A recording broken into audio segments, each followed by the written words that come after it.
I'm actually going to put my phone on airplane mode just for you. So if there's a fire, burn, baby, burn. Burn it down. Would a fire be a bad thing? No, I burn it all down.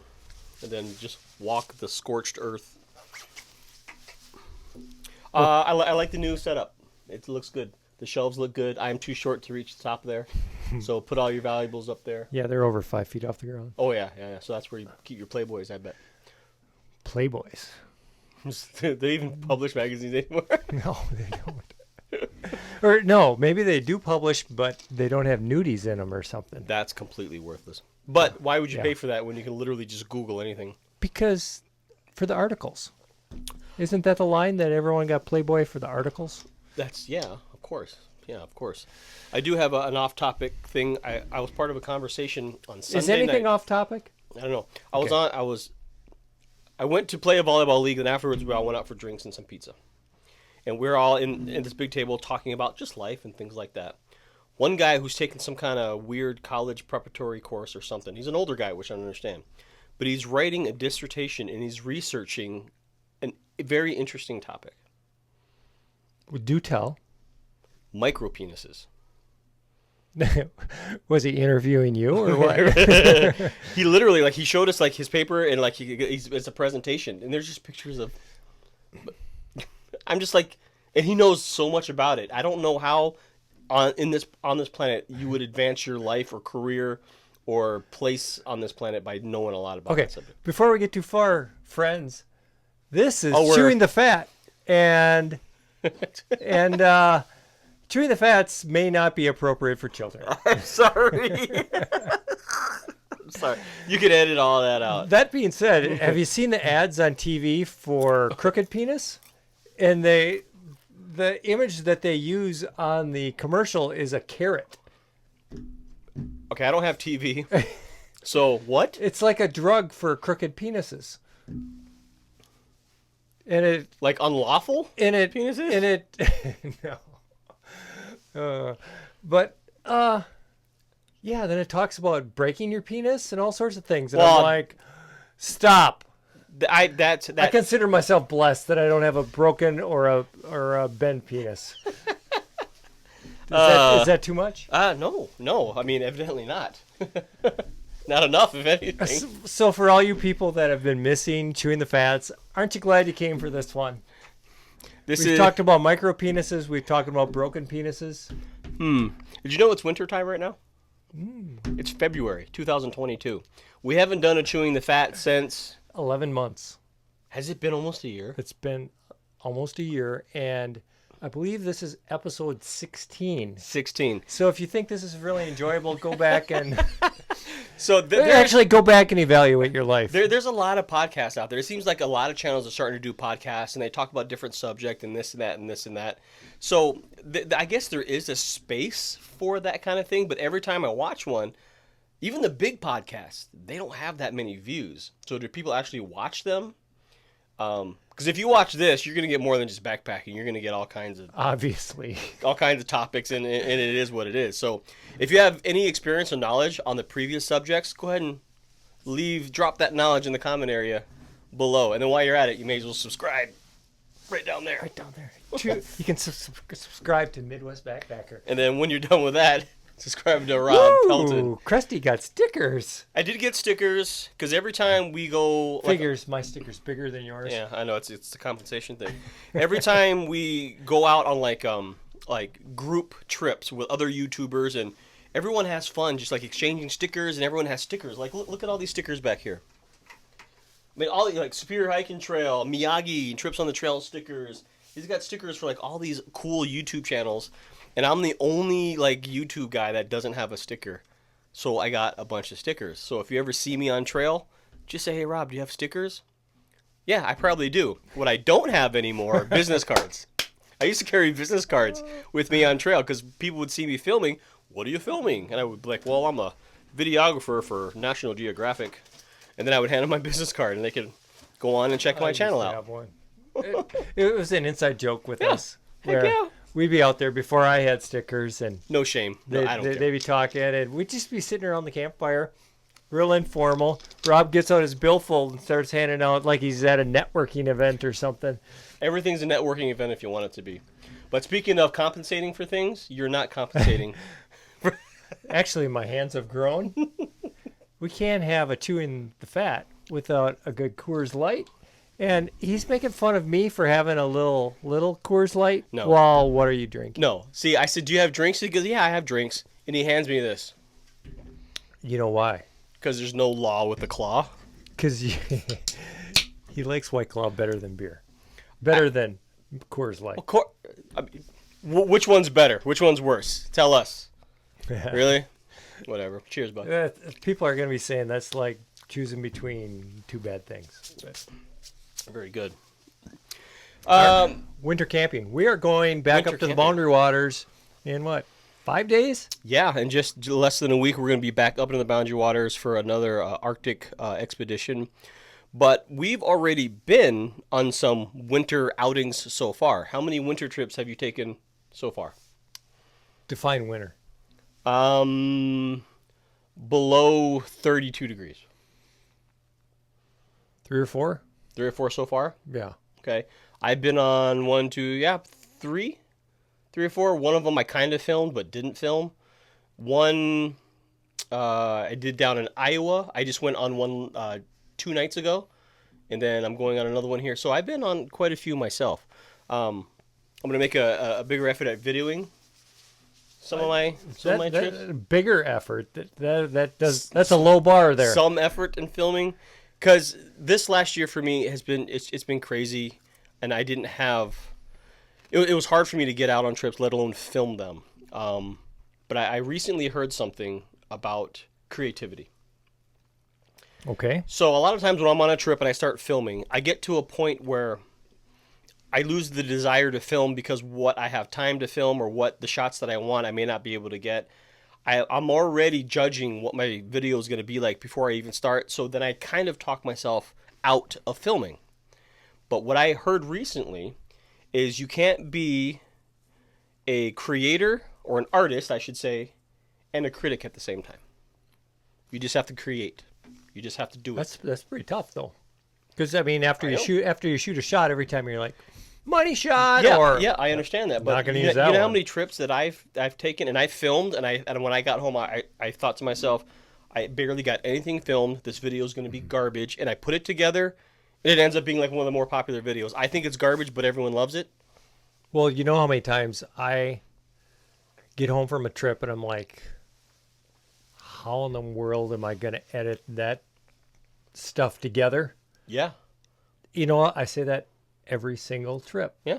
And then I come home and edit it together, and I'm like, masterpiece. And, you know, the funny part is sometimes you think, that trip wasn't that great, and then you like put the video together, and it's like, wow, we've really had a lot of fun, didn't we? Yeah. Grand Canyon Part 2 from Miyagi. I think that's due out any day now. I don't think we'll still be alive when that comes out. Yeah. So anyways, we are prepping for a bigger trip coming up. We're headed back to the Boundary Waters. If you haven't seen our last video, we call it the Death March. A group of us ventured up to the Boundary Waters, and if you don't know what the Boundary Waters Canoe Area Wilderness is, it's a giant park on the border of Minnesota and Canada, and it's a canoeing paradise. No motorized vehicles allowed. Wolves, moose. It's one of the last wild places left where it's uninhabited. And within the Superior National Forest. Within the Superior National Forest. So we headed up there last year. It was myself. It was Jeremy. Miyagi came along. Milosh was there as well. And it was an awesome time. We had a great time. It got down to 27 below. Mm-hmm. Straight temp, but it was windy. Negative 47. Negative 47 wind chill. And here's the kicker. No hot tents, no stoves, hammock, underquilts, top quilts. Okay, some people think that we're crazy for that, and I'm going to drop a name here, but I was at the Wisconsin Frozen Butt Hang, and I met Shug. Shug. And even Shug, who you've seen some of his videos where he's camping out in, negative 50, He just whatever. got back from a negative 37, whatever. And even Shug said when he's at home, and this made me feel good, when he's at home, and he has to go down the end of the driveway to get the newspaper, and it's like 15 degrees out, he's like, ooh, it's cold out. I don't want to go out there. But then you go camping, and it's like, whatever. And it's fine. It's all about gear. If you come prepared and know what you're doing, knowledge is power in situations like this. You do fine. You can thrive and actually have a great time. Acclimation, too. Acclimation is huge. So if you're down in Florida, Georgia, Texas, this all sounds insane to you right now, but it's just like, if it's 110 degrees down there, it's hot. You guys are hot, but for us, we would probably melt and die and dehydrate. If I hike over 70 degrees, I'm dying. It's just boiling. It's boiling. But we're doing something different this year. Yes, we're going to the same place, the same campsite. It's about 2 miles in. About 2 miles in, and we're going to pull the sleds and everything, the pulks. But there's a couple of different people coming. It's still going to be the core group, meaning myself, Jeremy, Miyagi. Milos can't make it this year. He couldn't Poor get out of work. Milos. Yeah, so sad. Poor Milos, what happened to him. But we are bringing Mule. If you guys don't know Mule, he doesn't have a YouTube channel, but he does make appearances on our videos. Phenomenal guy. And then we're bringing a newbie from South Dakota. Yes, some other fool. Some other fool willing to do a death march with us. So Backpacking with Buckley is going to be with us. But here's the big thing that's different. Well, not having Milos. Milos is very different. Yeah, he's very different. But our sleeping accommodations have changed a lot. Hot tents. For the better? We shall see. I've done a lot of hot tenting, these past few weeks. It's pretty awesome. I'm not going to lie. It's pretty awesome. Let's talk to the low-level kindergartner. If they don't know what a hot tent is, what is a hot tent? A hot tent is a tent that's hot? That is heated from within. So it can be a wood-burning stove. It can be a propane heater. And if you have a giant teepee like they did back, in the Native Americans, you could actually have a fire inside, but I don't suggest that. But basically a heated tent, a safe space where you can come, warm up, dry out. It could be -15 outside, but it could be 75 degrees inside your hot tent. So we're glamping. So we are kind of glamping, but there's a lot of setup. There's a lot of things involved because you got to drag out a bigger tent. You got to drag out a stove. You got to drag out, different sleep systems. And I've been telling people that, if you don't like to do big miles, winter camping is your gig. But don't think that you're just sitting around a campfire the whole time, because winter camping is a lot of work. It's a lot. It's very, very chore oriented. So, it's harder to set up. You got to clear the snow. It's harder to get the stakes in the ground. You got to process a lot of firewood. Mm-hmm. So, last year when we were up in the Boundary Waters, we were either processing firewood or sitting by the fire and eating. Yeah. We eat a lot of bacon. Right. Bacon all day. There's like breakfast, a lunch, snack, and dinner, but bacon throughout the day. That's just how it goes. So it sounds all good that hot tenting is all good. But is there anything bad about hot tenting versus regular camping in the winter?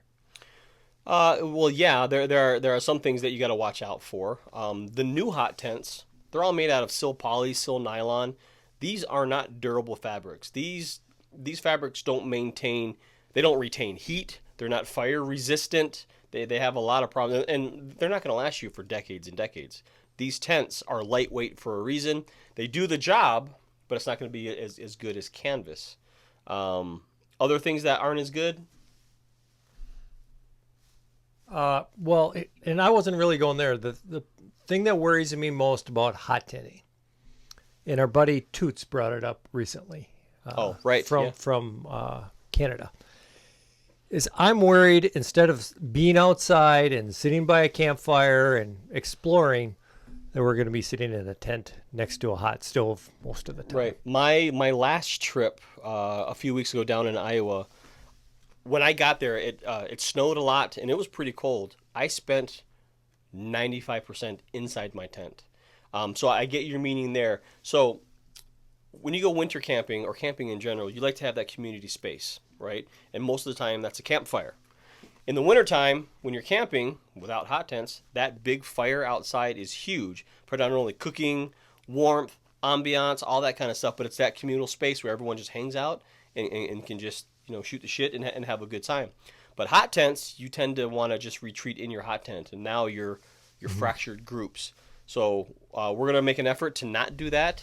Where we'll chop all the firewood and everything we need for the stoves, and we'll probably use the stoves for cooking. We'll probably stoke them up before bed, get them fired up in the morning. And even better is when we do our day hikes, we're going to get sweaty and moist. We'll be able to come back, fire up the stoves in the tent. Sweaty. Yeah. And then we'll be able to dry out. So that'll be nice.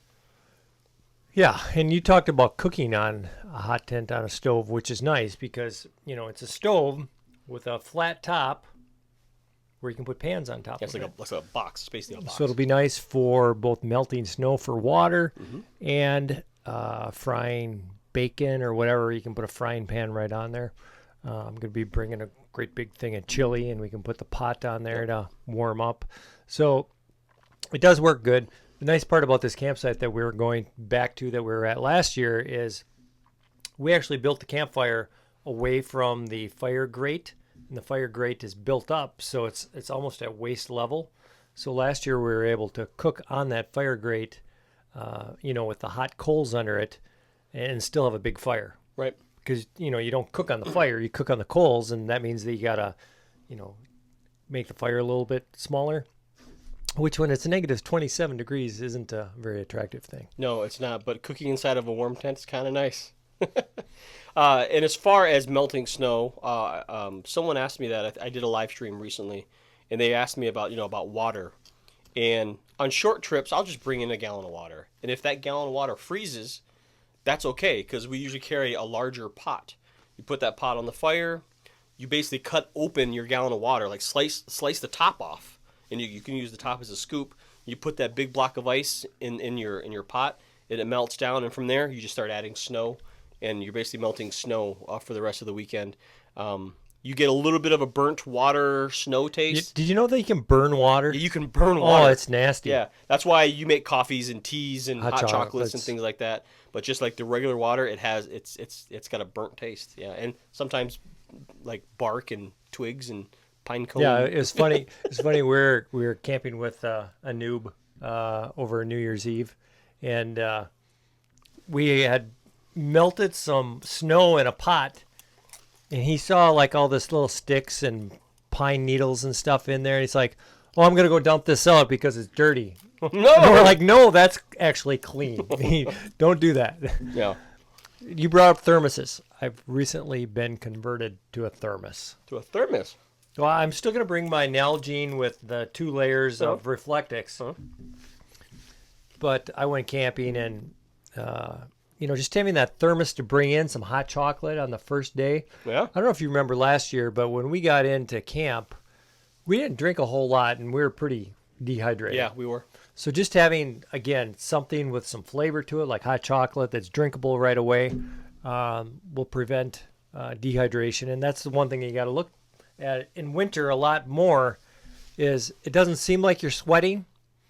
And you're not drinking as much. Since it's cold out, you're not drinking as much, and you really got to kind of watch that a little bit closer. Yeah, you do need to stay hydrated because if you're dehydrated, you'll actually get colder as well. So when you sleep, you should be well hydrated. I mean, not overly hydrated where you have to pee every 20 minutes, but that's how, blood's going to circulate around your body. And then speaking of thermoses, before you go to bed, boil some water, mix some hot chocolate or even coffee, keep it in the thermos all night, and in the morning, boom, you got hot coffee, hot chocolate first thing in the morning, or just hot water in general if you want to make oatmeal. Because some of these thermoses, even at 20 below, the water stays piping hot. Especially, if you bury it or keep it in Reflectix or something like that. That's amazing what these thermoses can do. Bro. Speaking of peeing, so I've never slept in a hot tent before. And it's probably a bad idea when you have to get up to pee in the middle of the night to open the door and let all the cold air in, right? So I should probably pack like a Gatorade bottle for peeing. Or I could just go in your thermos. Either way. Of course, it's already got hot water in there, so that might be a good idea. Whatever works for you. Yeah, a pee bottle. I might get a broken penis. A pee bottle, yeah, works. It'll be a little slushy in the morning. You just dump that out in Miyagi's tent, and then use it the next night. And just don't get my bottle confused with your bottle. Well, it's not like we're drinking out of it or something. Right, exactly. Then make sure you have a bottle that's big enough. Yeah, yeah. A Powerade bottle is like perfect. So imagine this kind of awkward in the middle of the night when you're peeing and you're still going, but the bottle's full. Been there. Been there. I've been amazed at what I can produce in the middle of the night. Okay, we talked about acclimating. Yes. Is there one part of your winter gear or clothing that you are still insecure and still monkeying around with? As far as clothing goes? Clothing or if you don't have a clothing thing, gear, where you're still working on it, and it's like our summer stuff. It's like dialed in. Yeah. Yes. So there is. I have a pair of wool bibs. I've had them for a couple of years, and I've always been leery about wearing them on trips like this because I'm afraid I'm going to get cold. What I have been wearing is a pair of ice armor ice fishing bibs because they're insulated, they're waterproof, they got knee pads, and they're great. And they got big zippers down the side so you can take them on and off with your boots on. Really nice. But I'm working around fires and all this kind of stuff, and embers burn right through this stuff. So this last trip that I took, I brought out my wool bibs. I think I saw that. And they're awesome. They're awesome. I do wish... Warmer than you think, aren't they? Yeah, warmer than you think. You don't have to worry about like embers and fire and melting. It doesn't bother the wool at all. But I have the same problem with straps. Like the straps like to migrate like yours do, and which is ridiculous. So I may just end up pinning them or sewing them so they won't slip. I got you, boo. I got you. All right, I like it. So when I wore those, it worked out really well. I do wish there was like either a zipper or a button slides like on the legs, so I can just take them on and off without taking my boots off. Because if you're wearing mucklucks, for instance, taking mucklucks off and putting them back on, it's not a fast process. Once you have those on, they just stay on. Really? Yeah. My wife's idea. Did she make them? No, these are for mittens. Really? Mitten clips. I thought they were the world's tiniest suspenders. So, because he was mentioning, I have a problem with my bibs. The strap keeps on falling over my shoulder. That's because they loosen, right? But I tighten them up and it still happens. I think it's just because I have so much clothes on, there isn't much shoulder there. Yeah. So it slides off. Or need more muscle. Good Lord. Anyway. You're a bony son of a bitch. So that's what she said. So you put this on and it'll keep your straps in place. I like it. My gift to you. I have like 5 of them. I appreciate it. Nice. I will take it. But my bibs, so I'm slowly getting more comfortable to the idea of just wearing those out. Where I was getting to, my problem, and you probably know where I'm going here. Let's get the right bin here. Look at his organization right now. Isn't it? It's fancy. All right. You mentioned this in your live stream the other day. I tend to have a problem with my hands. So I got another question about this too. Hold on. So I haven't dialed in the whole glove game. You've seen the wrist warmers. These are custom. Which smart wool socks just cut with thumb holes. They're not even smart wool. They're just wool. Oh, they're wool. They smell clean. They were just washed. Wristies. I love these wristies. Perfect. But twice within the last 3 years, I've gotten frostbite on the ends of my fingers. So I don't know if... Once in your backyard. Yeah, once in my backyard, and then I came inside and fainted. And once at the Wisconsin Frozen Budding, which I don't know. So I don't know if... I know I have probably poor circulation.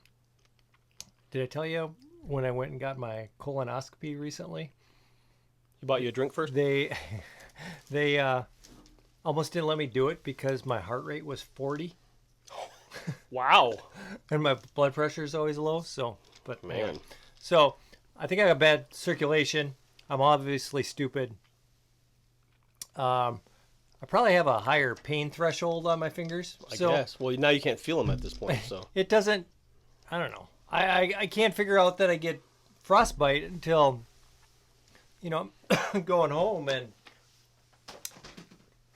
4 hours later I still can't feel my fingers. That's not good. So what is what are you going to try this time?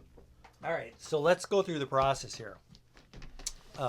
Those are socks. I first bought... Wow. Holy... I first bought these big mittens, right? And I think you have the same ones. Are those the gloves inside or not the gloves inside? These do not have gloves inside. Okay, I have these, and I don't wear them. So I bought these, and the thought was that I would wear an inner glove inside of them. Yeah. I got them real big. The problem is, often when you have that inner glove, you can't get your thumb in the hole and get it on. I like the brand name. Do you know the brand? Do you know the brand name Spider, the skiing company? No. Well, Spider is a skiing brand, or like a really nice, expensive skiing brand. Yeah. This is Skyder, Skyder. Hey, Skyder. Is that why they only cost $30? Yeah. Yeah. Anyway, sorry. So I bought those. Not real happy with them. What weren't you happy about? Just the process of a mitt? That and they weren't that warm. Oh, okay. Yeah. Okay. So, on my way up to our New Year's Eve one, you guys are talking about leather gloves. Yeah. And I just stopped into the gas station. They had these insulated leather gloves. Heck yeah. Which, they're probably pretty nice. The problem with those is they aren't as warm. And I think I just need to break them in. There's like it's like a tricot lining.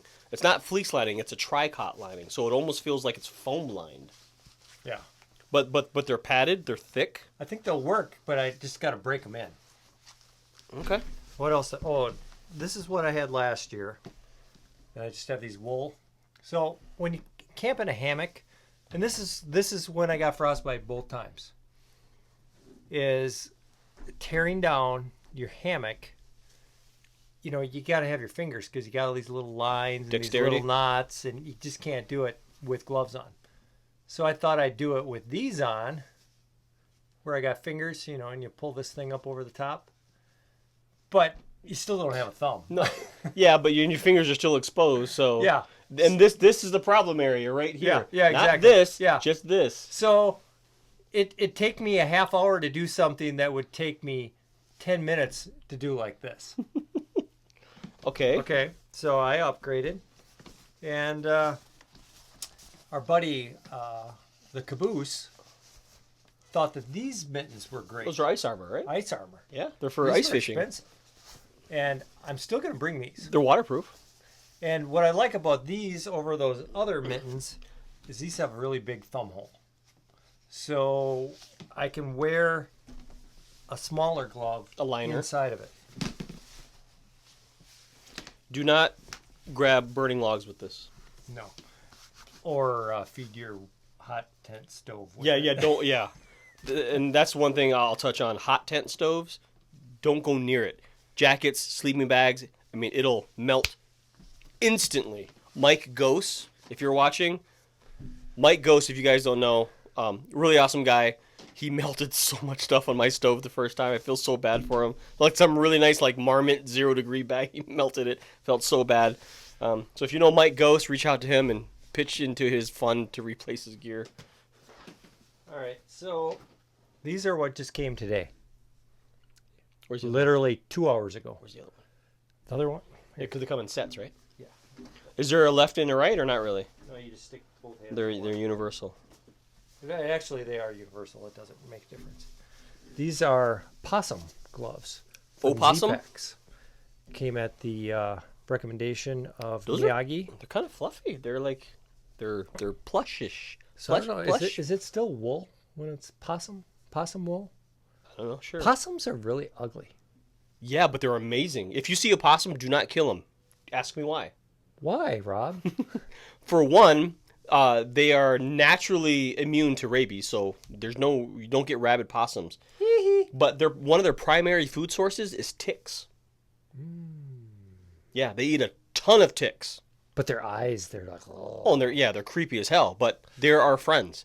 And even though if you do get one corner and it's flashing teeth and snarling, they actually won't attack. I don't think I'm going to test that theory. Those are warm. They're big. So I think I can wear those. Can you handle hot things with this? I mean, not that you would want to, but if you brush this against the stove, would this melt? It's not polyester. Just like a wool sock, though, or wool, I think. It feels kind of that way. But so your plan is possum liners with your... Okay. But I'm also going to bring... What about for these. camp chores? Yeah. Okay. I'm going to bring these. For me, my hands... This feels good. I don't get frostbite. I'm a naturally warm human being. My blood type is gravy, so I got a lot of insulation. Really? I have Were just you chewing the fat? a pair of fleece-lined leather gloves. I actually talked about them on my live stream, and that's all I wear. I brought those mittens. I brought all kinds, and I've never wore any of them. I wear these gloves pretty much full time. Do all my tasks barehanded, and then plunge my hands in those gloves, and that's I've never needed anything else above and beyond that. So the other part of me getting frostbite too is, as you know, I'm a little impatient. Yeah. So tearing down, I'm in my backyard. I could have came right in here and warmed up. But I had to get to work and I was in a hurry. And when we were in Wisconsin, I had hand warmers in my pocket where I could do this and warm up for a couple minutes, then keep working. And couldn't do it. You wouldn't do it. I didn't do it. You wouldn't do it. And the problem is, I don't know when I cross that line from having cold fingers to frostbite. I don't know. I mean, do you know? Obviously, when they start to turn black, stop. They never turn black. They're numb and frozen and stuff. As soon as you start to feel them being numb, just stop. But that happens like right away. Stop, and then get one of your fat friends to help you. I remember that when we're up there in 5 days when I'm helping you with the hot tent. I am burning up, man. Burning ring of fire. All right. So that's feet. That's hands. What about feet? Moist feet. How do you avoid moist feet? I haven't had. Well, we got the mucklucks. Or I'll just say cold feet. Yeah, mucklucks. You have those in here? I do. Mucklucks are a handmade caribou and canvas boot, and they have a couple of different models. Isn't it moose hide? It could be moose hide. What's really nice about that, even at 50 below zero, all this moose hide stays pliable, and it's very, very durable. But these are the Arctic edition ones, meaning cold, cold, cold. They're not waterproof. It's got a very, very pliable and supple rubber bottom. Supple. Yeah. Moose hide, supple. Moose hide lower, moose hide straps, canvas top. Now, I mean, it's not insulated or anything, but it does come with a removable booty, a removable felt liner, a liner, and I think it's a wool liner, isn't it? A wool felt, yeah. And this, hold on, leave that in there. Leave that. Already got it halfway out. So this is what comes in the boot, and this is what really, really protects your feet. These can get moist though, especially like if you're gonna trek in 2 miles. These can get moist. So we usually have a second set like this. So when we get to camp, and once we start to cool down, we'll change our socks and we'll change into these dry liners, and then the moist liners can dry in. But what's nice about these, and I think you brought it up a little bit, is since this is a moose hide, it breathes. Right. The key to keeping your feet warm is actually the air coming in and out, and I think because of that, my feet stayed dry in these, at least from sweat. Right. I think we're really going to test these this trip when it's going to be a little bit warmer. There might be some slush on the lake. I haven't had these in super wet conditions yet. Neither have I, because they're not designed for that. These are designed for dry, squeaky snow. So I may be putting on my snowshoes walking across the lake, not because the snow is deep, but because I don't want my feet to go into the slush. So it's usually the snow, layer of slush, and then the ice. So could you put waterproof baggies over this? Put some gas station bags over it. Walk around camp. I don't think that would be very durable. Or at least on the trek.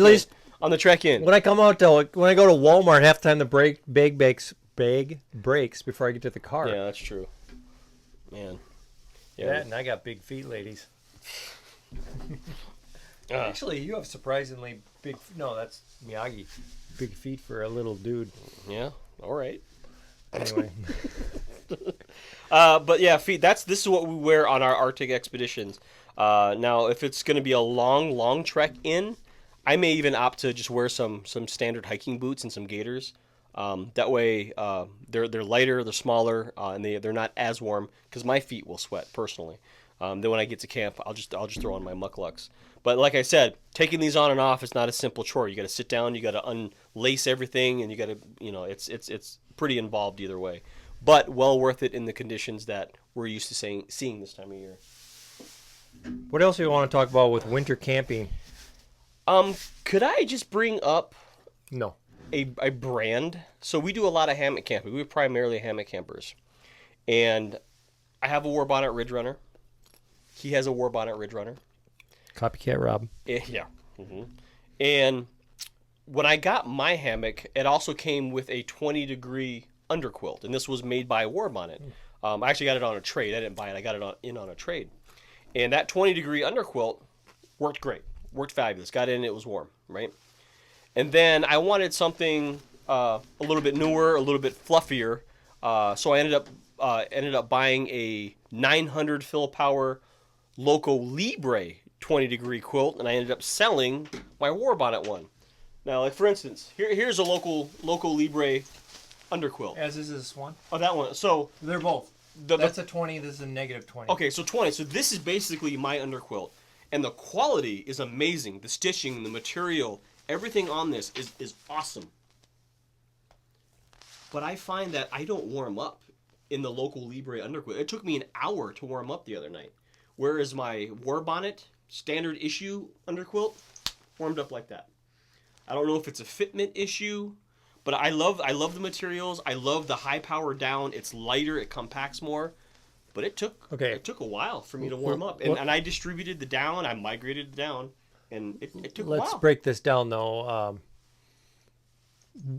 Were you warm when you got in your hammock? I'm always warm. That's the first rule: is don't go to bed cold, right? Yeah, I came because the underquilt keeps the heat in; it doesn't generate heat. Correct. Right? It traps it. Right. No, I was warm. And what were you wearing? I was wearing a base layer, or I was wearing a smart wool long sleeve shirt. Okay. And a flannel button-up shirt. So if you're thinking of this as like a scientific experiment, what other factors were different using the Loco Libre versus the Warbonnet? What conditions were different? It was warmer outside. It was warmer for the Loco Libre? It was only like 28 degrees the other night. And I've had my Warbonnet one out in like 15 degrees. So I don't know. Was it? I mean, I was well fed. I was hydrated. I was warm when I went to bed. Because I've never had a problem with either one of my Loco Really? Libres. I'm gonna have to, but this isn't the first time. Of course, I've never had a Warbonnet one to compare it with. That's true. So I mean, if it continues, I might sell my Loco Libre and go with Warbonnet. So Warbonnet, if you're watching, just go ahead and shoot me out a 20-degree underquilt for free. And I sleep cold anyway, so yeah. I don't know. Maybe it's not adjusted correctly. I don't know. Kind of pissing me off because it's a really nice underquilt. It's like multi-cam. It's pretty sweet, and I was chilly, and I'm not a chilly person. So I don't know. Well, I hope you're a chili person when we go camping because I'm bringing like a gallon and a half of chili. So nice, and you're sleeping in my tent. Oh, it's for all 5 of us. Ooh. I'm not going to eat a gallon and a half of chili by myself. What? Have we talked about pooping in the cold? Oh. It isn't that bad. No, it's not. You better make sure you're ready to go. The toilet doesn't stink. No. The pit toilet. But if the poop mound is too high though, you can't knock it over. It looks like a Christmas tree. It does. Because it's got snow on top of it. It's a reality. Yeah. But when you're gonna poop in the wintertime, a lot of times you have all these layers on, right? Oh man! And it's an ordeal to take overalls. Not a good idea. Yeah. Bibs and layers and all this kind of stuff. And so if you're gonna poop on a winter, like I'm talking cold, like below 0, right? Mm-hmm. Make sure you're about ready to go. We're talking about like I'm always that way. like breaching is like imminent. So make sure you're about at that point. Then strip off and. Because otherwise, you don't want to just sit there, You know, you're not going to be reading your Playboy articles, and chill. Well, you'll chill. I do it that way in the summer when I'm camping anyway, because you don't want to be hanging out at the privy, Yeah, well.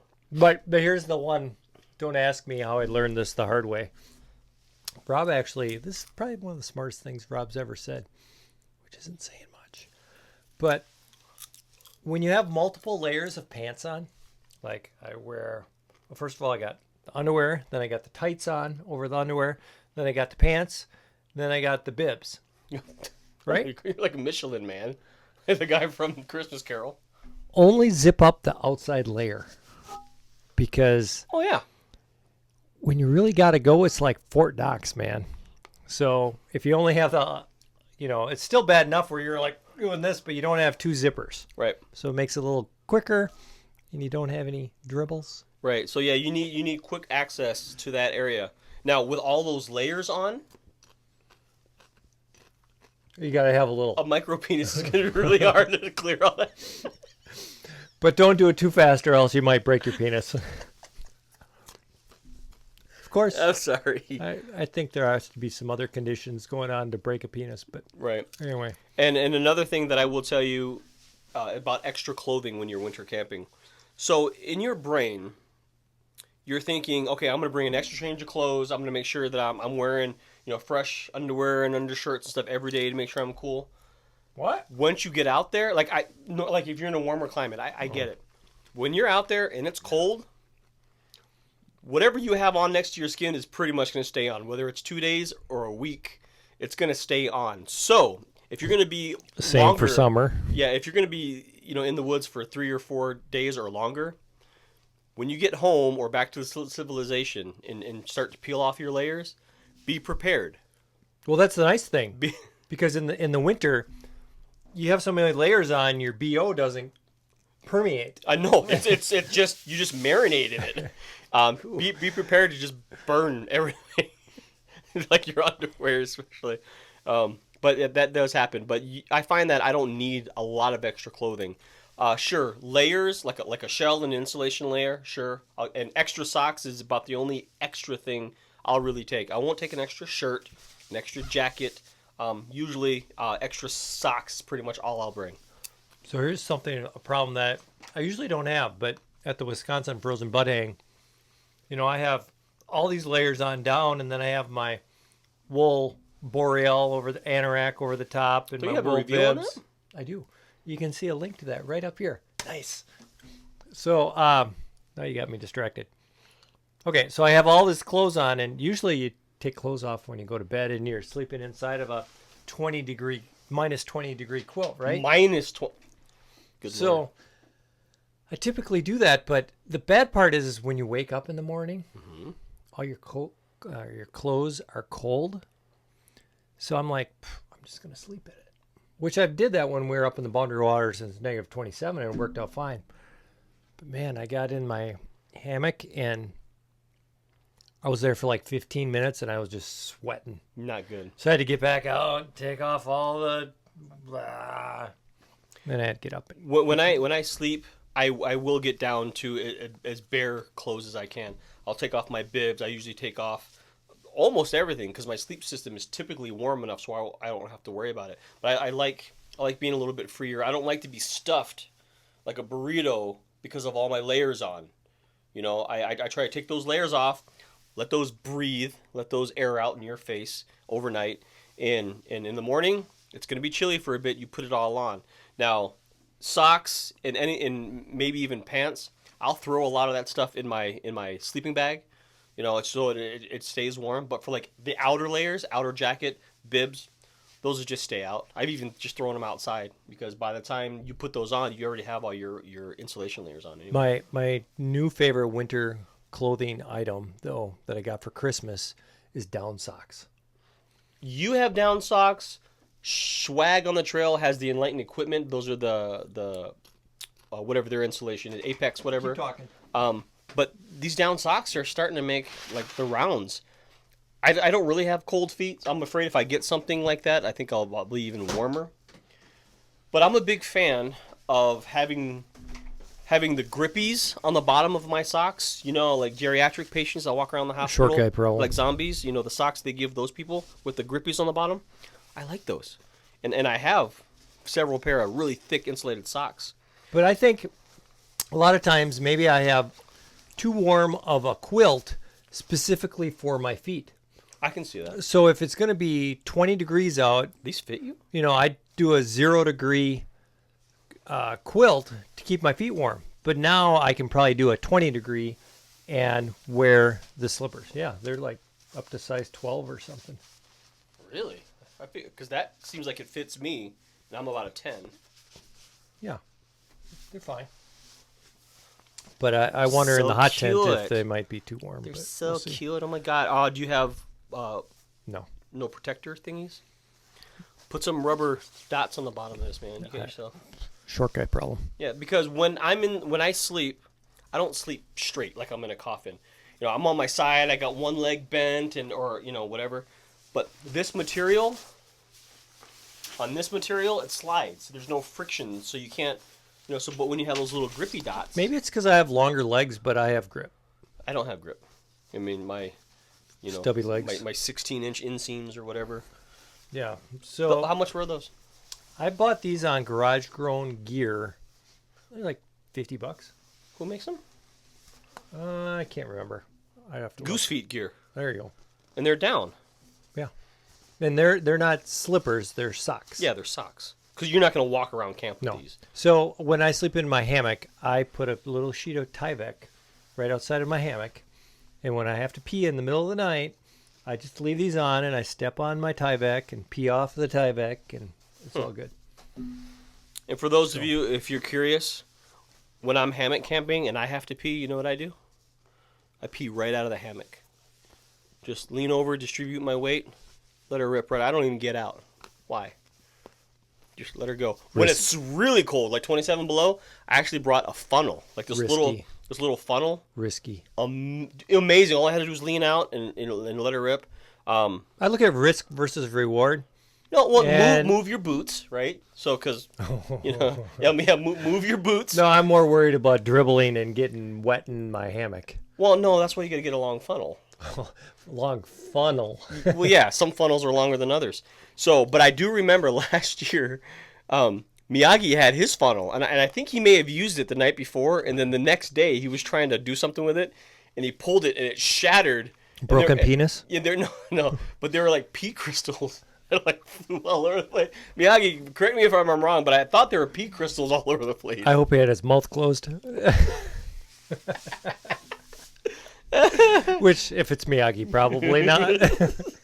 But I just looked over it. It was funny. But my particular funnel worked really well. I've heard of people bringing like a PVC pipe too, like a conduit. Sure, why not? You may have to put a. Well, when I first started hammock camping, I actually texted the guy who was telling me about it and asked him how long his P-tube was. How long is your P-tube? Excuse me? Turtles. You like turtles? I like plain turtle. I'll take a turtle if you're offering pecans. There you go. Pecans. So what is your general thought on this hot tent craze? Because everyone's got a hot tent now.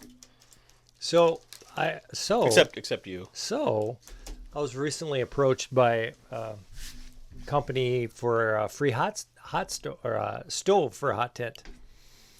But it was a little shifty. I wasn't sure if I wanted to do it. A little sketchy. And what's the name of the company where like their hot tents right now are like half price?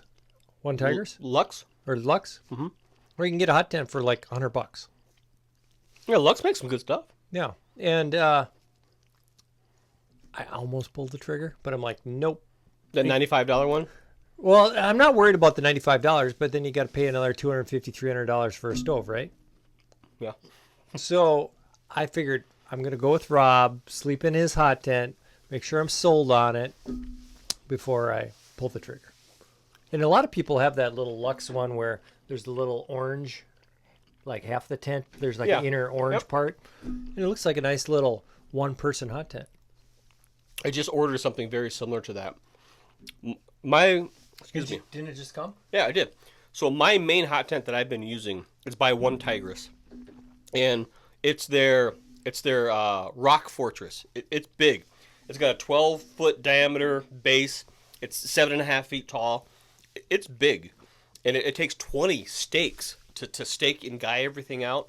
The stove I got is a 20-pound one-piece steel stove, and that cranks out some. That combination is amazing for 2 or more people.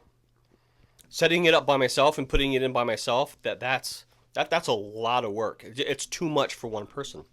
So I went on. I got to get all this from Amazon. I got like $400 in Amazon gift. Anyways, so I ordered the smaller one. It's called the Iron Wall.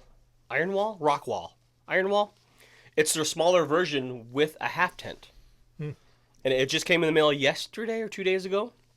And so my next solo trip, I'm going to be taking that out along with my gigantic stove. And have you seen it's a Minnesota guy, I think we were just texting about him the other day, that built the paint can stove.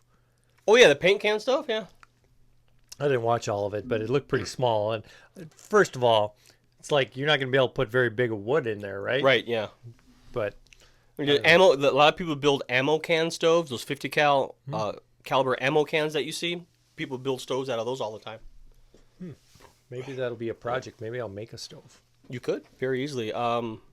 There is a guy who modified one of those, and he put something in it called an afterburner. Look up wood stove afterburner. It's kind of amazing. It's a little bit older of a video, but the technology behind it makes what exactly does the afterburner do? It recirculates the air, and you get a second burn on the wood gas. So you get almost no smoke coming out of your pipe. And more heat. Way more heat. Yep. So what should we Google, Rob? Wood stove afterburner. Afterburner? Yeah. Okay. Yeah, it should be pretty sweet. But the new tent, I'll be trying this out, and it's smaller. It only weighs like 4 pounds, whereas my Rock Fortress weighs 10. But I still have that 20-pound stove, and I think that stove might be a little overkill for that little tent. So I've been contemplating on getting something smaller, but I don't want to drop another $400 on a frickin' folding titanium. Yeah, and we've talked about this before, where I look like an idiot talking about hot stoves, or hot tents, but I think stainless steel might be a better option than titanium. So far, for me, it has been. It holds the heat in better.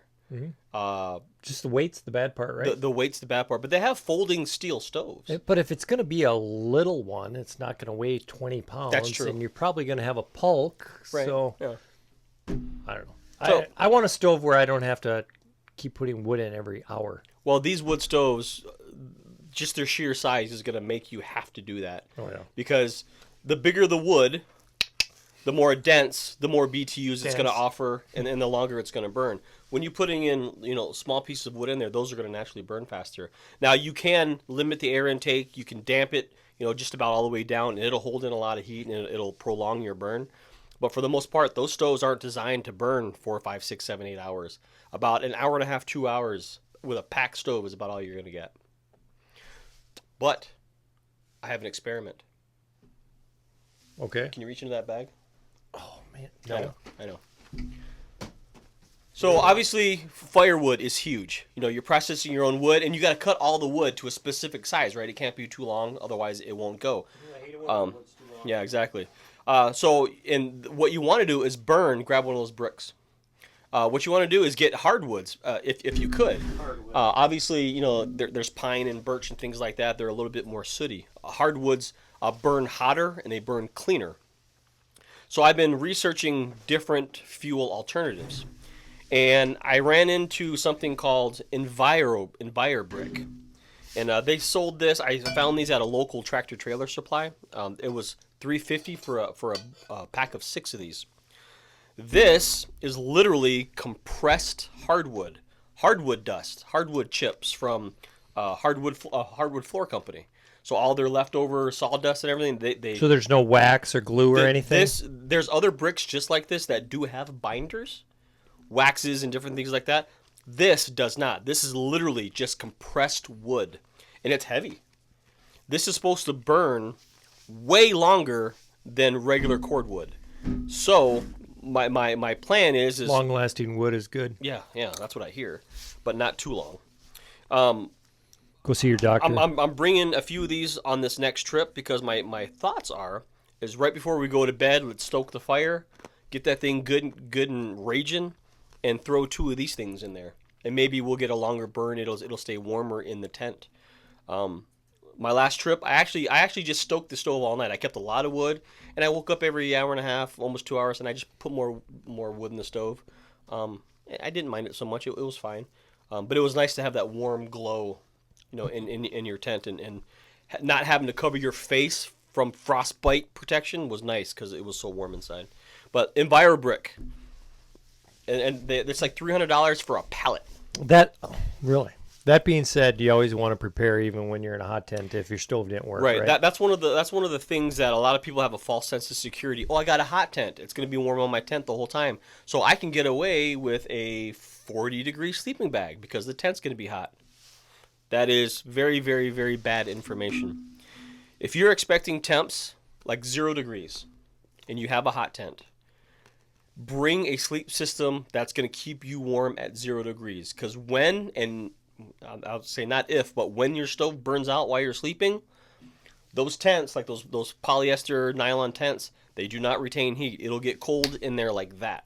So that's why if you don't want to wake up and stoke your stove all night, you got to make sure that your sleep system is rated for the coldest temperatures that you're expecting.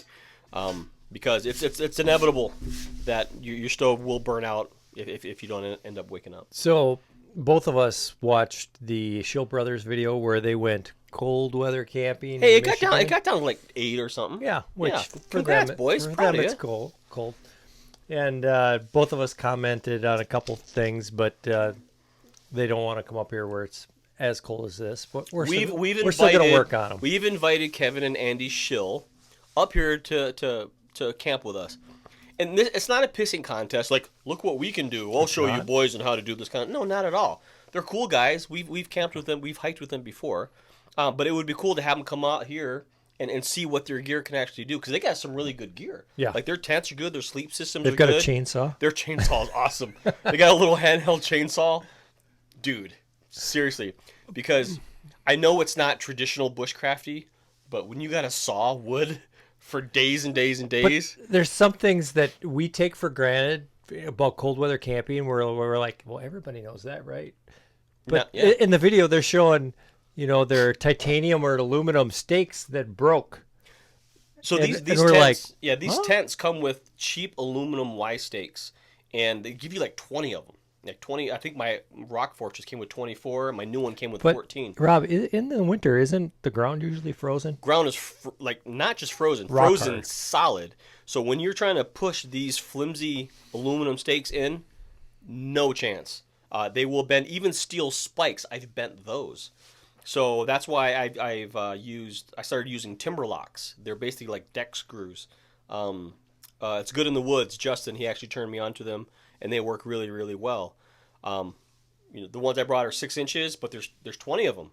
So I'm bringing a cordless impact driver. And what I've just used is, I go to Home Depot or Menards and buy a 7-inch common nail. Yeah, big nail, big spike. And, I only usually have to put it in like 2 inches.